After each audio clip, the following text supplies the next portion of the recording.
Just wanna figure something out. Just wanna figure something out. Hi everyone, welcome back to my channel, or welcome if you're new. This video is going to be kind of all over the place. I was meaning to do a vlog, but I am going to update you all. This is going to be like a health update, sort of random, what I've been doing this week sort of vlog. So this week didn't actually go to plan, so first I'm going to show you the footage from Tuesday. I went and saw my oncologist, got blood work done, had a conversation with my oncologist, and I was supposed to have my 4th round of chemotherapy on Thursday. But as you will see, things changed. My chemo got cancelled this week, so I'm just gonna roll the footage from that day right now.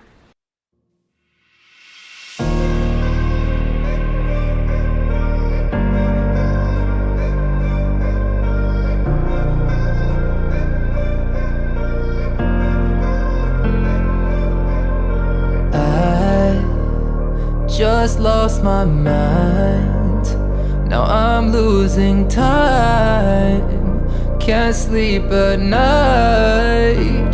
So cold, baby. You say you love me, then you hate me.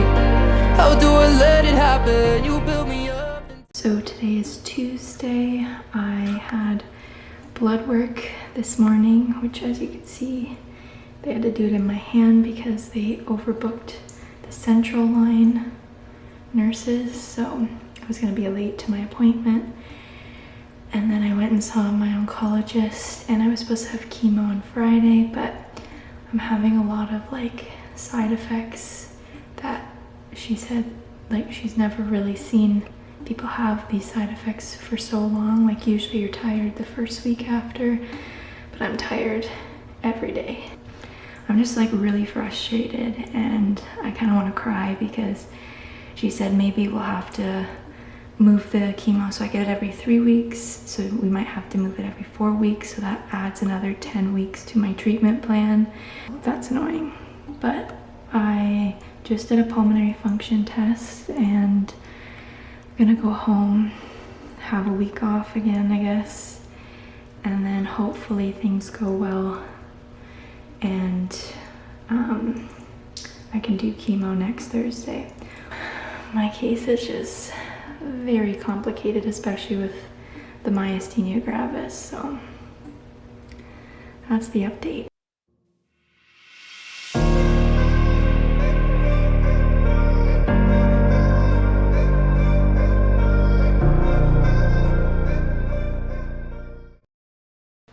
And I also got a pulmonary function test because I've been having trouble with my breathing. I've been getting really out of breath, and if you're new to my channel, I also have myasthenia gravis, which is an autoimmune disease that affects the voluntary muscles and causes weakness, so breathing can be impacted because the diaphragm muscles can weaken, so they just want to make sure that my breathing's okay. Also, speaking about myasthenia gravis, I think I've showed this once in my first post-chemo vlog, but if you don't know, twice a week I do subcutaneous IVIG. So IVIG stands for intravenous immunoglobulin. So it's a blood product, and it's a treatment used for myasthenia gravis. So I put needles into my legs. You can put them into your stomach, which I did for about a year or 2, I think. I can't remember, but since all my surgeries, I've been taking a break from that area and I've been doing it in my legs. So I got these 2 going. And then this is the pump that I use, and I have to fill up these syringes with the blood product, and I do this twice a week. So this is actually what the blood product looks like. It's clear, so it doesn't look like blood. So it's just a component of blood. So I actually used to do IVIGs when I was at the pediatric hospital. I used to go in for monthly IVIGs, so I would get them intravenously. So I would have to miss a full day of school, and the infusion took quite a few hours, I think like 6 hours. And I would have to go once a month to the day unit. But once I transitioned to the adult hospital, there was this option of doing subcutaneous, and I was moving away for university, so I didn't want to have to travel to the hospital, which from my university is probably 45 minutes to an hour, and I would have to miss a full day of classes, which I didn't want to have to do. So they gave me this option, which I'm thankful for. So I did this all through university. So I've been doing this for almost 4 years now. So yeah, I just wanted to show you that I do other treatments as well for that, and I also take some other medications, but I thought it'd just be kind of cool to show you.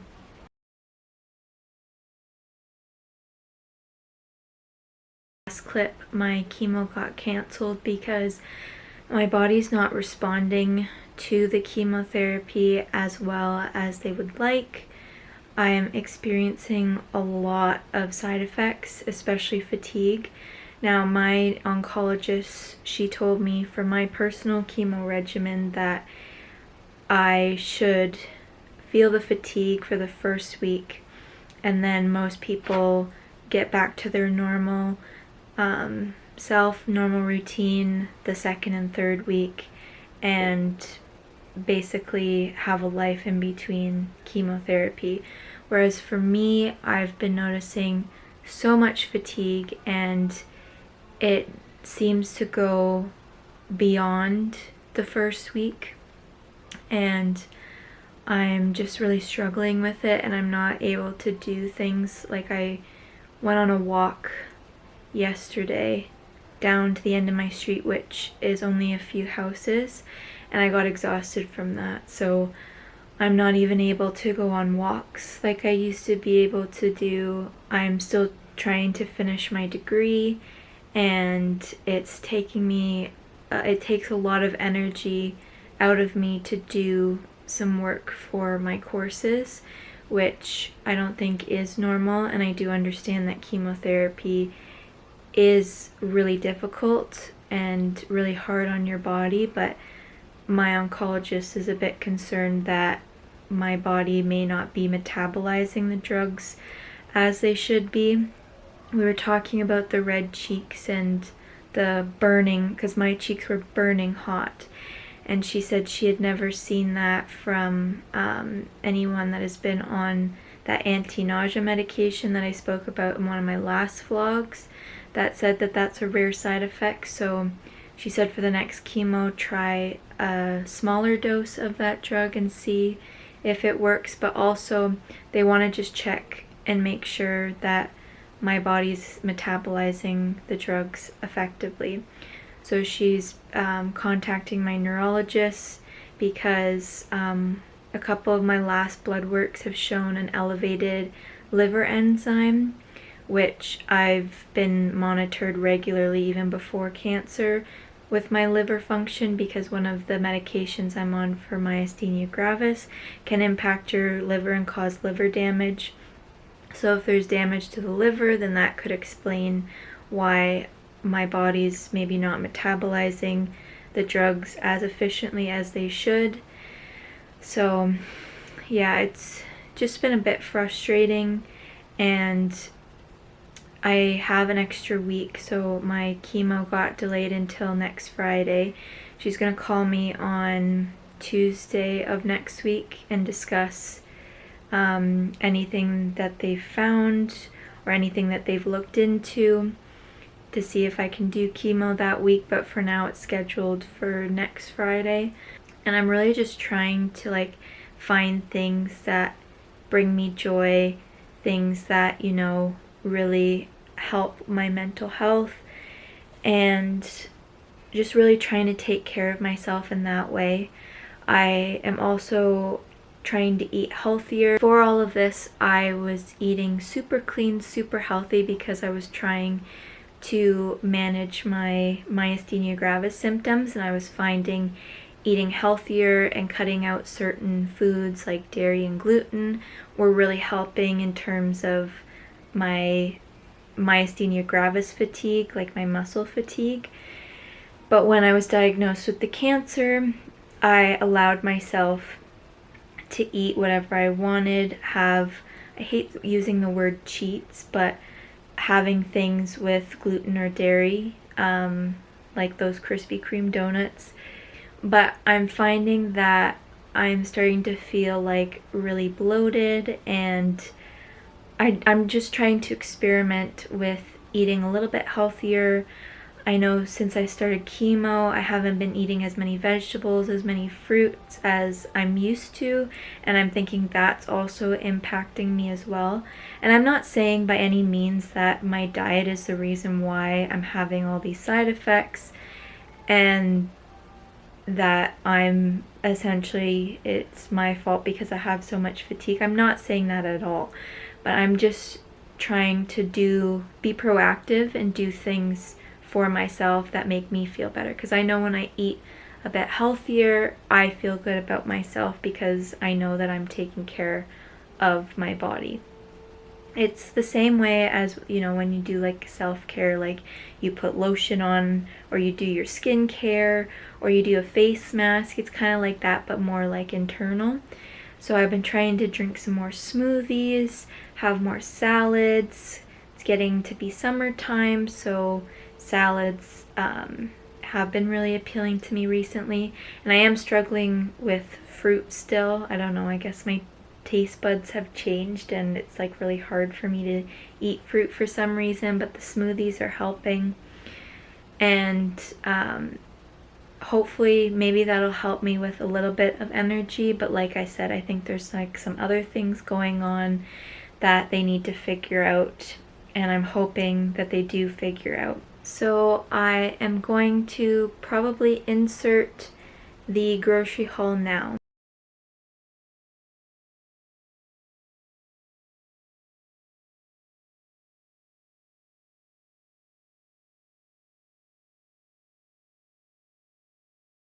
So this is how I'm planning out this grocery trip. So this booklet I got from Me and My Big Ideas, the Happy Planner line. So this is a grocery list, and if you want a meal plan, you can plan out what meals you have each day. I'm not specifically following that because I'm not sure what I'm gonna feel like each day, but just like a rough general idea of the foods that I want to make and what I want to eat. So I have a cookbook that I have picked out 3 recipes that I want to try possibly this week, and I put the page number so I can reference it and what they're called. And then on the side, using the shopping list, I further divided each little section into the recipe. So for the tacos, I need these ingredients that I don't already have. And then for this recipe, this is the only ingredient that I don't have. And then I have to add something as well, but there's only 2 ingredients that I don't have. And then this recipe, these are also the things that I don't have. And then this section down here is just kind of like a miscellaneous list of things that I want to stock up on, things that I want to get for like snacks like celery, and then the zucchinis for another recipe that I want to make, but it's not in this specific cookbook.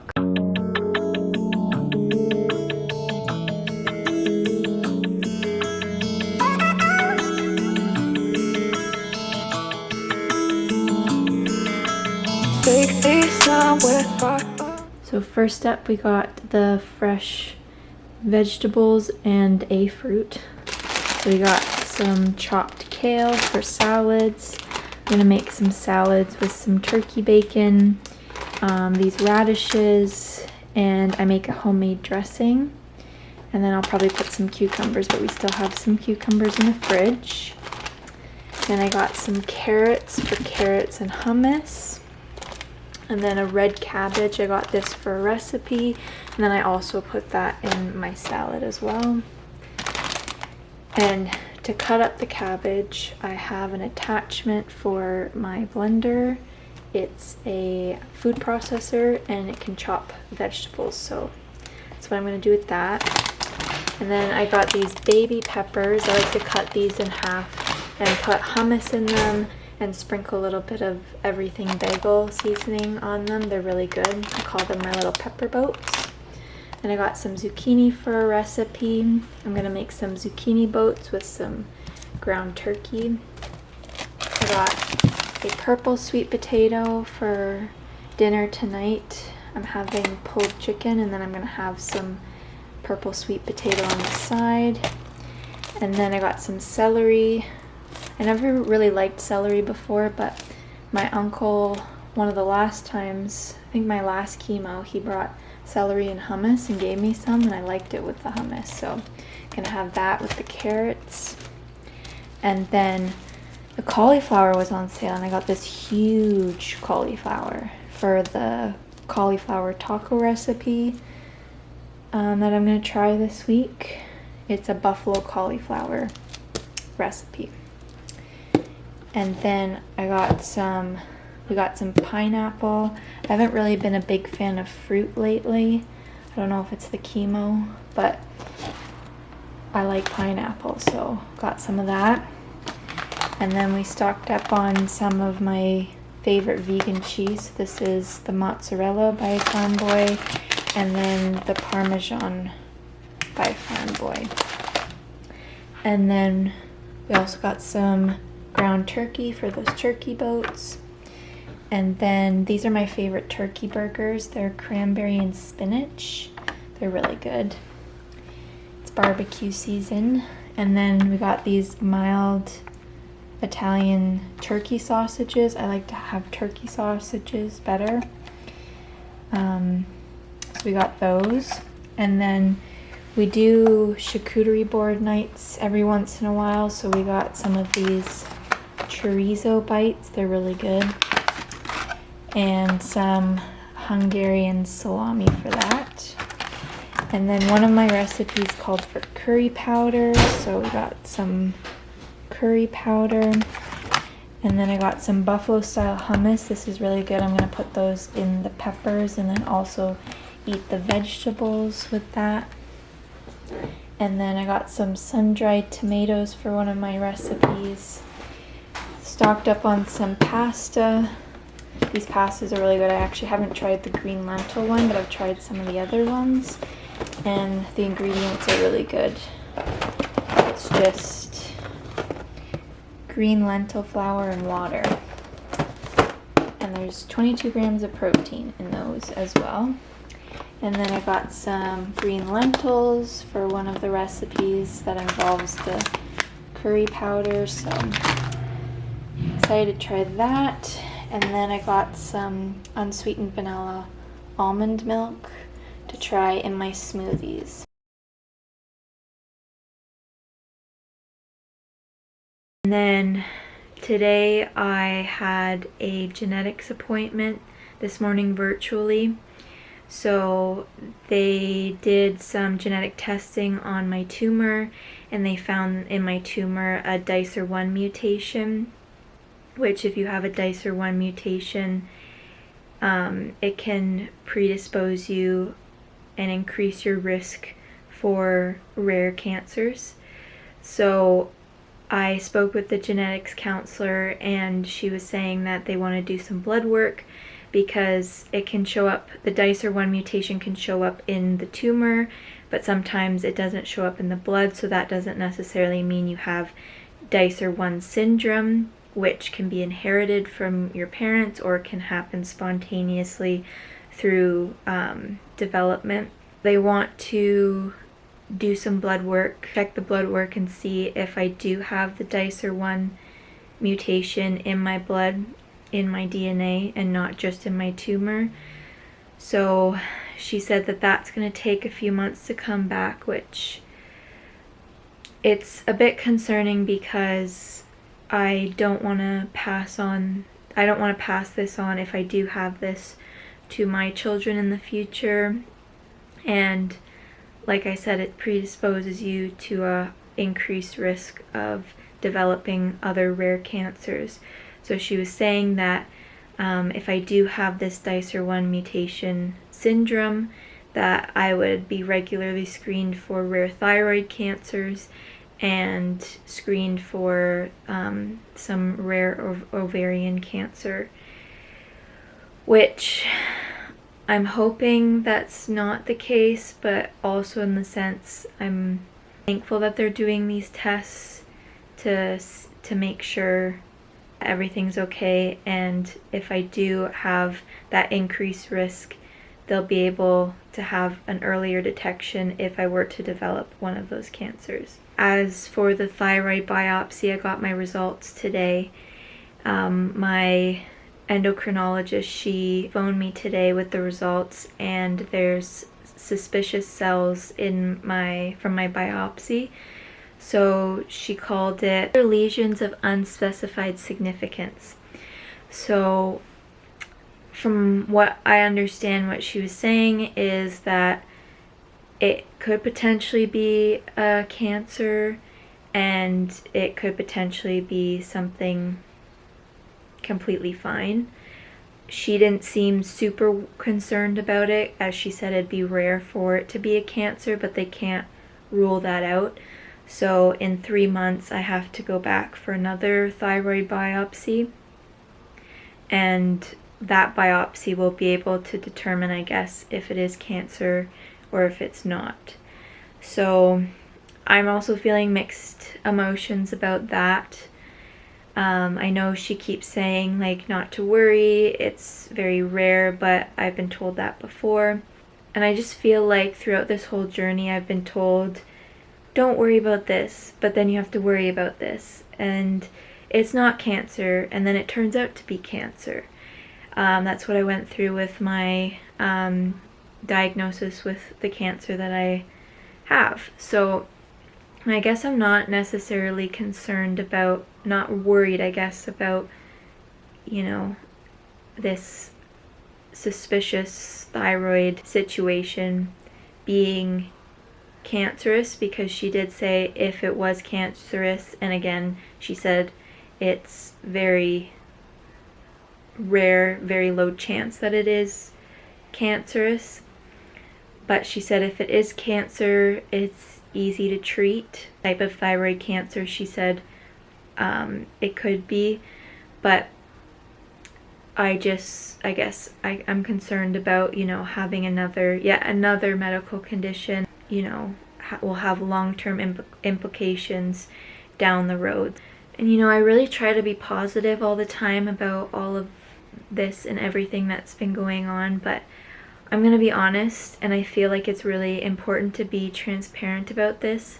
This week has been really difficult for me, and I feel like what a lot of people don't understand too is people who are, you know, living through cancer, going through cancer treatments, have just finished their cancer treatments. We're still processing. I know I'm still processing, and I definitely haven't processed things that have happened. And I know once I finish this treatment journey, that my cancer journey won't stop after I finish my last treatment, that there's going to be a lot of things that I'm going to have to process, I'm going to have to work through, and I'm going to have to live with, you know?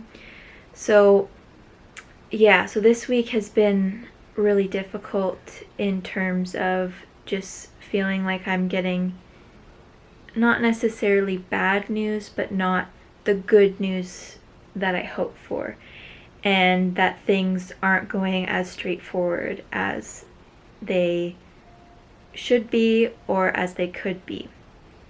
And it's just really frustrating, and I think it's okay to feel frustrated, and I think it's okay to feel sad when things aren't going right.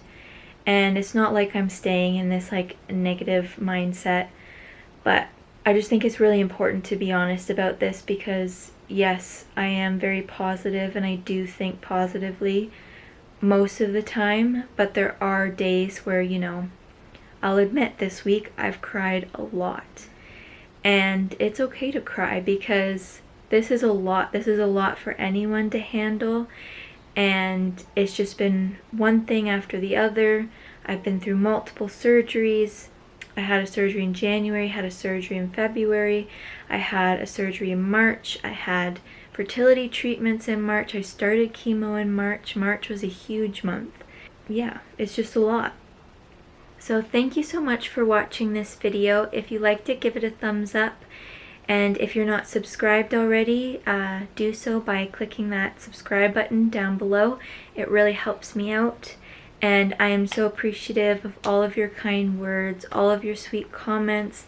Thank you so much for subscribing and following me along this journey. It's going to be long, but I know it's going to be worth it, and I'm going to have my life, and I am going to be a better person because of everything that I've experienced, and I'm going to be a better healthcare provider because of everything that I've experienced. So yes, thank you so much for watching, and I will see you in the next one.